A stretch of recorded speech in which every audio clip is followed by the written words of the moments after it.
Morning students, Shri Adinath Jain PG college में आप सभी का हार्दिक स्वागत है। बीएससी पार्ट थर्ड में ऑर्गेनिक केमिस्ट्री पेपर सेकेंड में हमने लास्ट क्लास में सिलेबस डिस्कस किया था। आज से हम यूनिट स्टार्ट कर रहे हैं कार्बोहाइड्रेट। आपके सिलेबस में यह यूनिट नंबर थर्ड में मेंशन है कार्बोहाइड्रेट। कार्बोहाइड्रेट दो वर्ड से मिलकर बना है। पहला है कार्बो और दूसरा है हाइड्रेट। कार्बो का मतलब है कार्बन, हाइड्रेट का मतलब है जल। कार्बन के जल युक्त यौगिक कार्बोहाइड्रेट कहलाते हैं। कार्बोहाइड्रेट प्राकृतिक कार्बनिक यौगिक होते हैं। प्राकृतिक कार्बनिक यौगिक होते हैं। प्रकृति में यह पौधों के अंदर प्रकाश संश्लेषण द्वारा बनते हैं। प्रकाश संश्लेषण में क्या होता है, देखिए, प्रकाश संश्लेषण फोटोसिंथेसिस बोलते हैं इसको। जब वातावरण की CO2 जल के साथ संयोग करती है, सूर्य के प्रकाश और क्लोरोफिल वर्णक की उपस्थिति में, क्लोरोफिल वर्णक की उपस्थिति में, तो ग्लूकोज का निर्माण होता है जो एक कार्बोहाइड्रेट होता है C6H12O6 और बाहर निकलती है ऑक्सीजन। देखिए, इस कार्बोहाइड्रेट में 3 परमाणु होते हैं, C, H और O। यानी कार्बोहाइड्रेट का यदि हम संगठन देखें तो कार्बोहाइड्रेट 3 परमाणुओं के संयोजन से बनता है। वो कौन कौन से हैं? C, H और O। ये क्या होता है? कार्बोहाइड्रेट का संगठन होता है। ठीक है, एक निश्चित अनुपात में संयोग करेंगे कौन कौन से परमाणु? कार्बन, हाइड्रोजन और ऑक्सीजन। अब हम इस ग्लूकोज की सामान्य संरचना को देखें तो इससे कार्बोहाइड्रेट की एक नई परिभाषा सामने आती है। देखिए, कार्बोहाइड्रेट में ग्लूकोज के अंदर 6 कार्बन होते हैं। इन के अंदर 2 समूह उपस्थित होते हैं। एक तो होता है एल्डिहाइड समूह CH और एक इनके अंदर होते हैं हाइड्रोक्सी समूह। 6 कार्बन होते हैं इसके अंदर इस तरीके से CHOH, CHOH, फिर CHOH और CH2।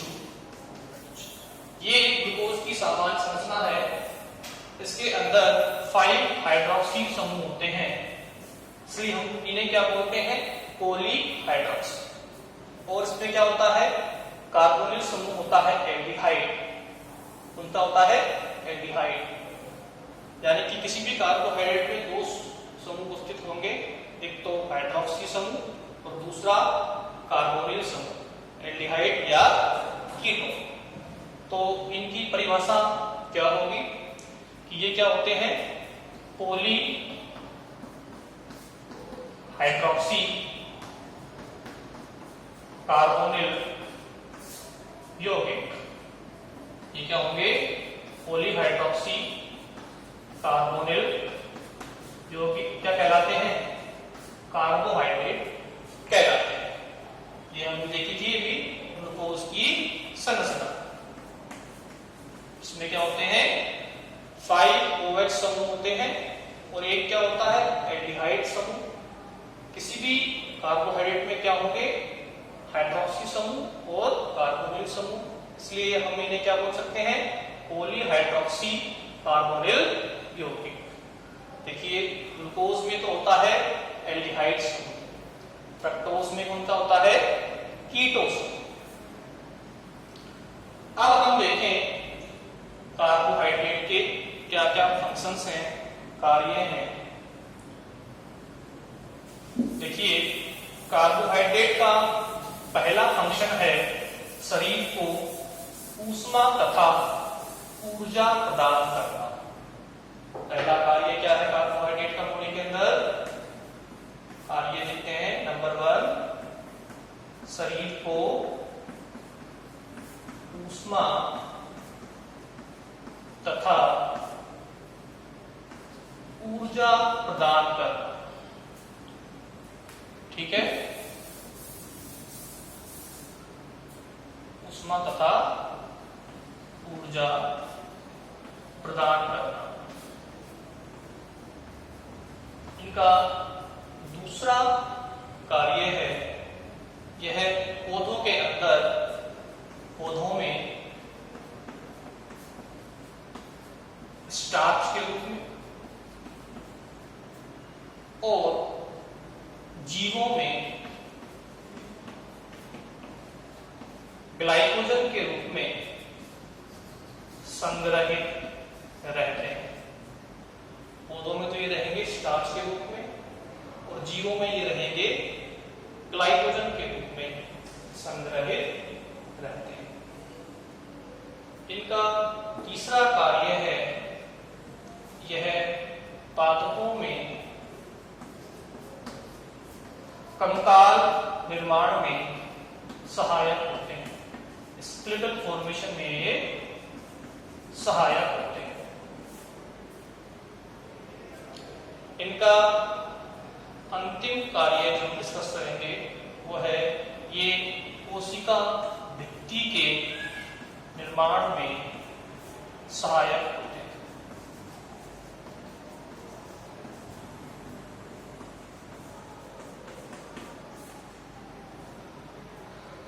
ग्लाइकोजन,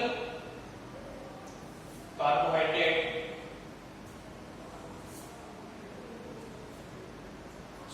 सेलुलोज जो होता है कार्बोहाइड्रेट, वो कोशिका झिल्ली के निर्माण में सहायक है। सेलुलोज कोशिका झिल्ली के निर्माण में सहायक होता है। इस तरीके से ये कार्बोहाइड्रेट के फंक्शंस हैं, शरीर को ऊष्मा तथा ऊर्जा प्रदान करने में, पौधों में स्टार्च के रूप में तथा जीवों में ग्लाइकोजन के रूप में संग्रहित रहते हैं। पादपों में ये कंकाल निर्माण में सहायक होते हैं। और लास्ट कार्य था इनका, यह कोशिका भित्ति के निर्माण में, सेलुलोज कार्बोहाइड्रेट कोशिका झिल्ली के निर्माण में सहायक होता है। कोशिका झिल्ली के निर्माण में सहायक होता है। ये क्या हो गए कार्बोहाइड्रेट के सामान्य कार्य। अब देखिए, हमने सबसे पहले इनको परिभाषित किया कि ये 2 वर्ड से मिलकर बने होते हैं, एक तो कार्बो और दूसरा हाइड्रेट। कार्बो का मतलब कार्बन, हाइड्रेट का मतलब जल, यानी कि कार्बन के जल युक्त यौगिक क्या कहलाएंगे, कार्बोहाइड्रेट कहलाएंगे। ये क्या होते हैं, प्राकृतिक कार्बनिक यौगिक होते हैं। बनते कैसे हैं, पादपों के अंदर, पौधों के अंदर प्रकाश संश्लेषण की क्रिया में जब वातावरण की CO2 जल से संयोग करती है तो ग्लूकोज का निर्माण होता है और साथ में ऑक्सीजन मुक्त होती है। इस ऑक्सीजन को हम ग्रहण करते हैं और बदले में CO2 रिलीज करते हैं। इस CO2 को पौधे ग्रहण करते हैं और यह चक्र लगातार चलता रहता है। फिर हमने ग्लूकोज की संरचना देखी थी।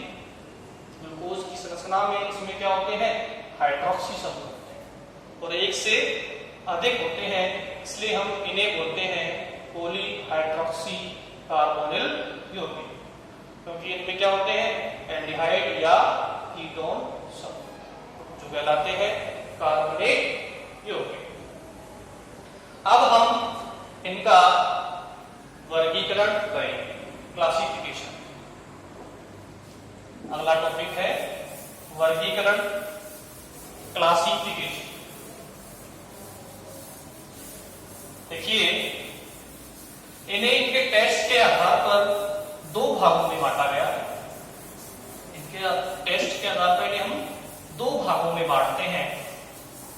पहला तो है शुगर और दूसरा है नॉन शुगर। कार्बोहाइड्रेट का वर्गीकरण, कार्बोहाइड्रेट, इसको हम दो भागों में बांट रहे हैं। एक तो शर्करा, शुगर, और दूसरा है शर्करा, नॉन शुगर।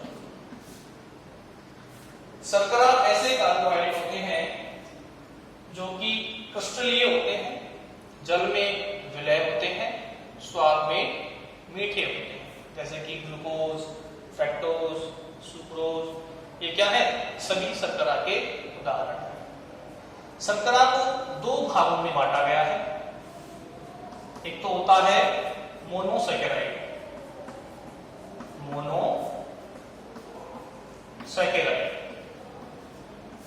एक होता है डाई सैकेराइड। सॉरी, डाइसैकेराइड को हम बोलते हैं ओलिगोसैकेराइड, इसको बोलेंगे हम ओलिगोसैकेराइड।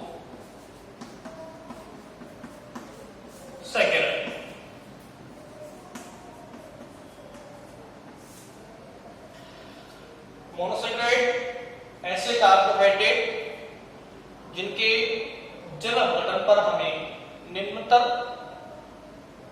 कार्बोहाइड्रेट नहीं मिलते हैं, वो कहलाएंगे मोनोसैकेराइड। एग्जाम्पल के तौर पर ग्लूकोज, फ्रक्टोज, ठीक है। ये मोनोसैकेराइड दो प्रकार के होते हैं। एक तो होता है एल्डोज, कौन सा, एल्डोज। एक होता है कीटोज। अब ये एल्डोज क्या होते हैं, ऐसे कार्बोहाइड्रेट, ऐसे मोनोसैकेराइड जिनमें एल्डिहाइड समूह होता है, वो कहलाते हैं एल्डोज। एग्जाम्पल क्या हो जाएगा इसका, ग्लूकोज। एग्जाम्पल क्या हो जाएगा, ग्लूकोज। कीटोज के अंदर इनमें क्या होगा, कीटोन समूह उपस्थित होगा। इनका एग्जाम्पल होगा फ्रक्टोज। कौन सा होगा, फ्रक्टोज। तो मोनोसैकेराइड के दो टाइप, एल्डोज और कीटोज।